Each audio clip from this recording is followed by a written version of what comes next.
WMMS presents Clutch and Rival Sons. It's called the Two-Headed Beast Tour. They're bringing Fu Manchu with them. Boy, they're good. All three of them. Dynamite. It's going to happen Thursday night, September the 19th, out at Jacobs Pavilion. AXS.com. Want the full details. Right now, just worry about being caller number 10, and you'll get these tickets. 2 for Clutch. Rival Sons. Fu Manchu. Good luck. 216-578-1007. Or 800-348-1007. You'd flee a wildfire. Evacuate. You'd prepare for a hurricane. But there's no escaping this disaster. It's one of the worst disasters that I've seen in my career. It's the Alan Cox Show. On 100.7. They got a guy named Bummer. We don't have anybody named Bummer. No. And that's good. That just put bad thoughts into your head. Bummer. Yeah, Ronald Acuna Jr., I think, is their biggest star That's their player. big guy? And then Marcelo Ozuna, he's real good. Okay. Yeah, they got a good roster. Good. Jesse Chavez, wasn't he in NSYNC? I don't know. Oh. The people that would know are not on the show today. Oh, okay. Or anymore. All right. I know that Justin Timberlake was in the sync. Yep. But it's probably very unlikely that a guy who was in NSYNC is now on the baseball player? Braves roster. Yeah. Joe Jimenez. Uh-huh. All right. Anyway, I like the names. I'm mostly into football for the names. I don't really care about the names in baseball. I'm into football for the names. A little too Hispanic for you there, Alan? No, it's great. I just it's not out of the ordinary, you know? There's nothing that really jumps out at you. Alan Gabb is funny to watch when you guys are talking about sex stuff. Yeah, that's not necessarily her wheelhouse, you know, and when she's here, she's a guest, and I'm sure she wants to keep it, above board and professional. And Sandra could be Alan's mom, but Alan doesn't want to see his mother happy. Shut up. Boy, Sandra's a trip. Sandra's great. 82, and now I can talk about it. Now All the giant peen I had back in the day. She's not saying all. She's just saying that one particular gentleman. You think she's talking about her husband who passed away? I don't. I think she's talking about somebody else. Oh, man. Good for her, though. Yeah. Yeah. Well, yeah, there has been, it's purely by accident that there's been that much conversation about that kind of stuff today. But I was also reading the Billie Eilish thing, where Billie Eilish says that, she has a new song coming. You know, Billie Eilish says that she never wanted to talk about her sexuality. A lot of celebrities say that. I didn't want it to be a topic of conversation because when that is a thing, or when it is confirmed one way or the other, that's what people want to talk to you about, when all I want to talk about is my music, blah, blah, blah. So Billie Eilish sits down with Rolling Stone. She's got a new song coming out called Lunch. Guess what that's about? Munch. Yeah, that's right. Her and another girl. And her quote was, I've been in love with girls my whole life. I just didn't understand until last year I realized I wanted my face in a vagina. So I guess if there was any speculation before, there isn't any speculation anymore. I think all she's ever said is she likes boys and girls. But part of that also probably comes from getting older a little bit. She's still very young, but getting older and getting more comfortable in the public eye. You know, for a long time, obviously, she's wearing garbage bags because she didn't want people talking about her body. You're a young girl. And when I took my older daughter to see Billie Eilish in Detroit a couple of years ago, I think that was my first post-COVID show. So it's an arena, sold out, obviously. It's an arena full of people not wearing masks. And at the time, it felt awesome, but it felt very strange. Because all anybody's thinking is, we're all going to go home sick from this show. As far as my daughter and I were concerned, there were no ill effects. But that was also when Billie Eilish, that was like the tail end of her wearing like giant baggy clothes. And so anyway, not leaving a whole lot to the imagination, and I think that's good. Her new song is called Lunch. And now I want to hear it. Billie Eilish is, again, I don't have any of her music. That show was fantastic. She's a good performer. Fantastic. She's very talented. Even though I might not have known every song, I knew more than I thought that I did. But there wasn't one part of that I didn't like. And so I don't know when the new stuff comes out, but it sounds like Lunch is going to be it's going to be a great song. It's going to be a big hit. It's going to be a big hit. Hey, Billie Eilish's brand new song here is called Lunch, and it's not about it's not about Lunchables. It's not about a cardboard tasting pizza. Yeah, it's not that.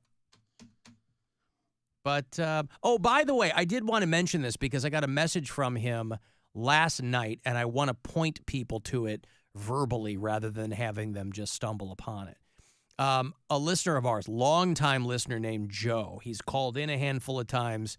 He's sent some funny texts along the way. I posted the link, if you go to the Alan Cox Show Facebook page, I posted the link to their GoFundMe. His family, their entire house burned down, and they lost everything in it. Oh, no. They lost their clothes. They lost their belongings. They lost their pets. The family is fine. He and his wife and his 3 kids are fine, but they got wiped out. That sucks. So there is a GoFundMe that I linked. He emailed me, goes, hey, man, would you mind? And I said, not at all. So I put the link up at the Alan Cox Show Facebook page. If you are able to do anything along those lines for them, be greatly appreciated. He and his wife, Sophia.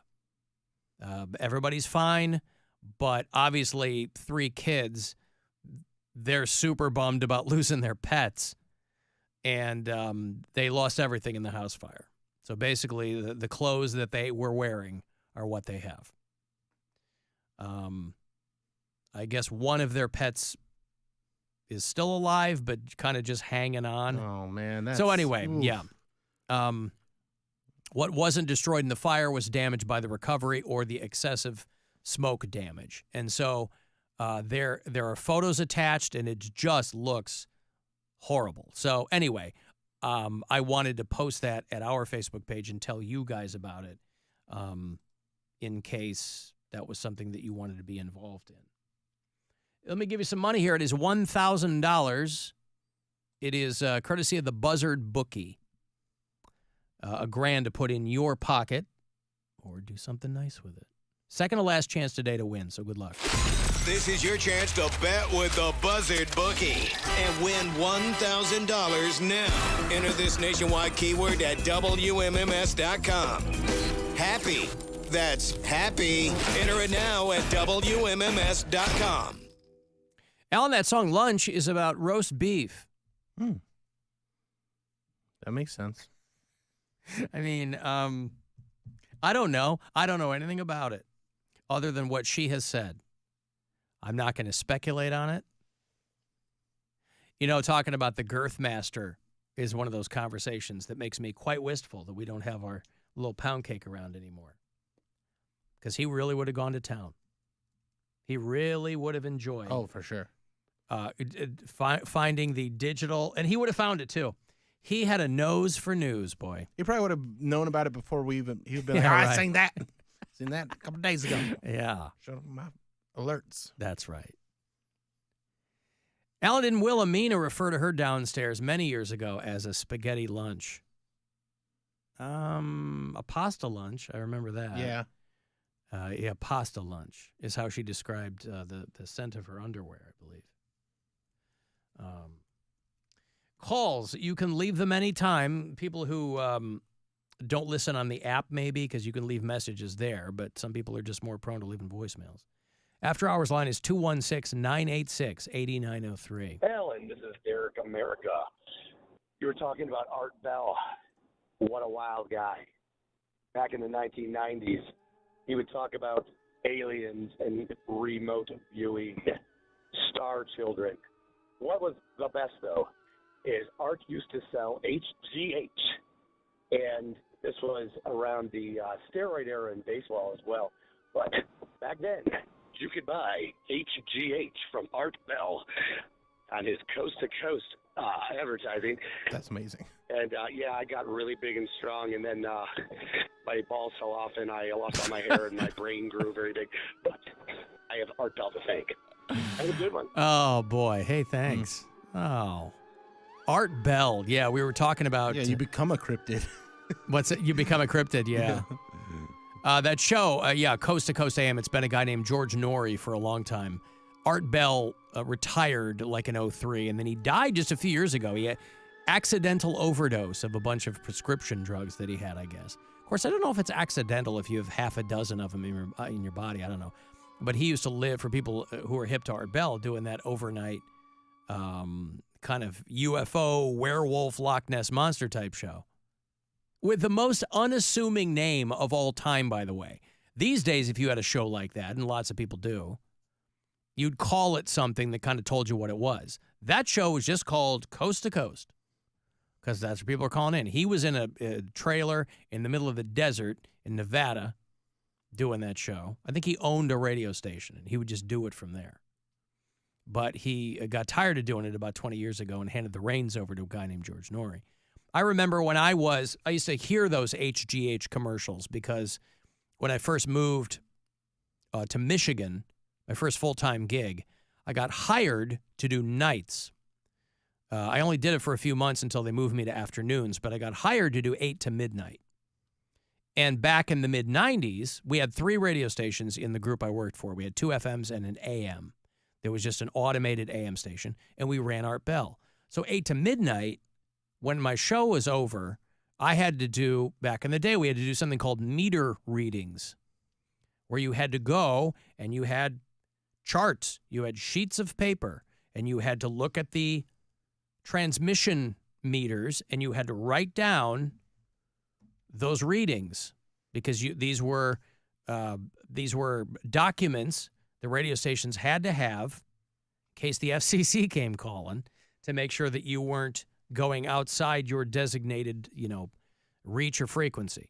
And so I'd go in to our AM station, and I'd have to do meter readings. And I was transfixed by those Art Bell commercials, because he had a real smoker's cough kind of laugh, Art Bell, and you'd hear him talking about HGH. He'd also talk about something called Fat Whacker. And again, that's what I call myself. These are basically still the same kinds of products that people sell now, right? They're like, what a burn fat. It was called Fat Whacker, but it was one of these like, you can sleep and burn fat.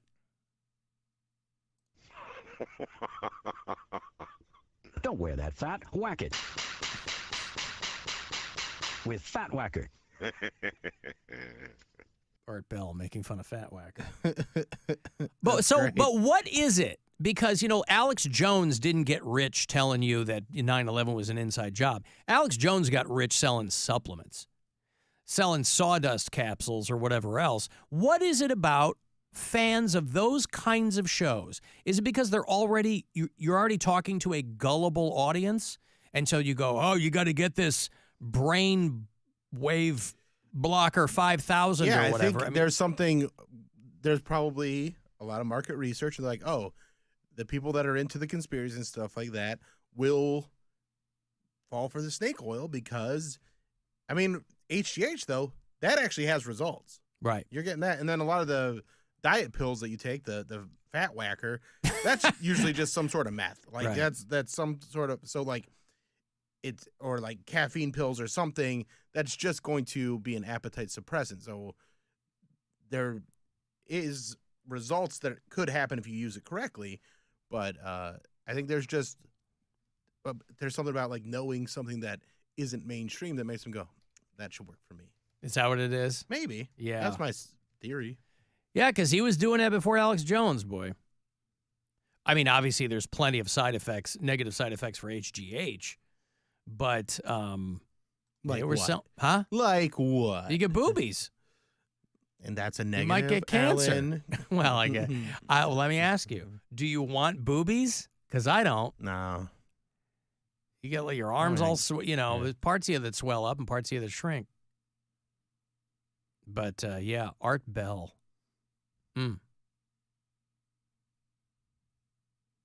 Okay. Alan, Aaron from Canton, getting caught up regarding the multi-movement works, when to clap, when not to clap. Typically, you do not want to clap until the entire work has been completed. If you're not sure when that is, just check the program. You'll see how many movements there are in a piece, and you would applaud appropriately at the end. Hope that helps. Well, yeah, except I couldn't tell what was one piece and what was another piece.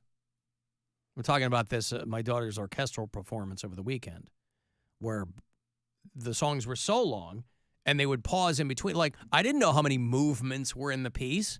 I couldn't tell what they were singing. Half the songs are like in German. Some of them Right. are in English. I don't know what the hell is going on. That's why you just kind of wait and see what everybody else does. Yeah. I think that's why everybody waited so long to clap, because they're like, all right, I think it's done, but I don't want to be the one that starts it. And then we start at the wrong time. So you just kind of sit there in the silence for a minute and then go, all right, now we can clap. Now it's over. Yeah, because what happened was there was a guy in the back who yelled bravo, and then everybody, but that must have been a guy who knew what was going on.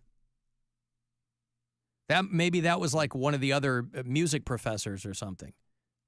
Because somebody else said, well, and again, it sounds really stupid of me to not even know because I've gone to so many of these, but normally the conductor will turn around and signal that that's the end of it. At the end of this, the guy stood with his back to the audience for like a good 45 seconds. Yeah. And so I'm He's like, drinking it in. He wants that silence. is he okay? Because No, he's comfortable in the it silence. was great. Silence is golden. That's yeah. right. It was great. And he's like, everybody feel the emotion of it. I think that's actually a pro move to sit there and not immediately turn around and beg for the applause and just sit there and say, hey, I'm going to let everybody just sit in this and understand what they just saw and let them have emotions about it and sit there quietly rather than just mindlessly start clapping and cheering. Yeah. Well, at that point, everybody's emotions were, I want to get the hell out of here. Well, yeah, that's what they always are. But yeah. you still got to pretend like it's the 'Cause he was greatest the thing o- you've ever seen. He was the only one on stage facing the same way as the audience. And so, obviously, everybody's looking at him. So he must have been drinking it in. Mm-hmm. Last performance of the semester, last performance period for a lot of those kids that were going on to... Did I mention the Korean kid who had to go back home for the military? Did I talk about that here?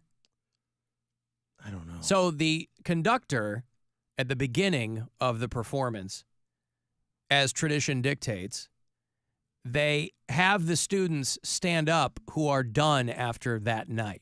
They're seniors, they're graduating, they're going to either go on to a performance career, they're going to go to grad school, they're going to be a music teacher, whatever. One guy, he says, is going back home, a kid in the cello section is going back home to Korea to serve in the military. His mandatory service, going back home to Korea, which will obviously postpone whatever his musical career would be. The conductor is Spanish, and so he had a very thick accent. And so when he said serve in the military, Nora, my little one, thought he said surf in the military, and she was thrilled. She's like, you get to surf She goes, in the military? he's going to go surf in the military? And I go, no, surf. But I just love the image of the guy on a surfboard with like, an M16 or something. Now, Defending Korea. I think I might have a little gem of a movie for Nora if she likes surfing that much and violence. It's from the 90s, and it's called Surf Ninjas. Oh, yeah. And it's about these brothers that are gifted with the ability of being... One of them has more of like a telekinetic type thing where he can play a video game and control people. I don't know. It's a really bad movie. But Is this a Chuck Norris thing? No. Oh, It's what's the dude's name? He was in Rob Schneider's in it. Rob Schneider's in Leslie Nielsen. Leslie Nielsen's the bad guy. And what's the guy's Ernie Reyes Jr. Okay. is the I don't know star. Ernie Reyes Jr. So he was in a few movies in the early 2000s. He was in Ninja Turtles 2. Okay. Secret of the Ooze. He was in this. He did a few other things, but it's a fun, stupid kids movie. And if she likes ninjas and she likes surfing, this might be right up her alley. Yeah, okay. She might. Surf ninjas. And it's like over the top, silly slapstick humor. 1993. Yeah. Rob Schneider. There's an opening scene where, Ernie so you Reyes were a little Jr.'s kid when you saw this. Ernie Reyes Jr.'s character was kind of, a goof off, and he was supposed to do a presentation for the Baba Ram that was coming to visit, and they just ended up singing Beach Boys' Barbara Ann to Ba Ba Ba Ba Baba Ram. I get it. Great humor when I was a kid. Yeah, sure. Yeah. Well, it was made for kids, right? Mm-hmm. It's probably Leslie Nielsen grinning the whole time and Rob Schneider being goofy. Well, Leslie Nielsen plays like a partially like robotic bad guy. Oh, yeah? Yeah, he's got like these synthetic robotic arms, and half his face is, they got a mask on it. And, oh, I see. But it's always malfunctioning for, the humor of it. Yeah, I guess so. Okay, I've got to take a break. You want to send me a text, 35192. You can watch live if you like, AlanCoxShow.com. Listen anywhere on the iHeartRadio app. This Welcome to the Rock and Roll Hall of Fame. will again not be their year. They are the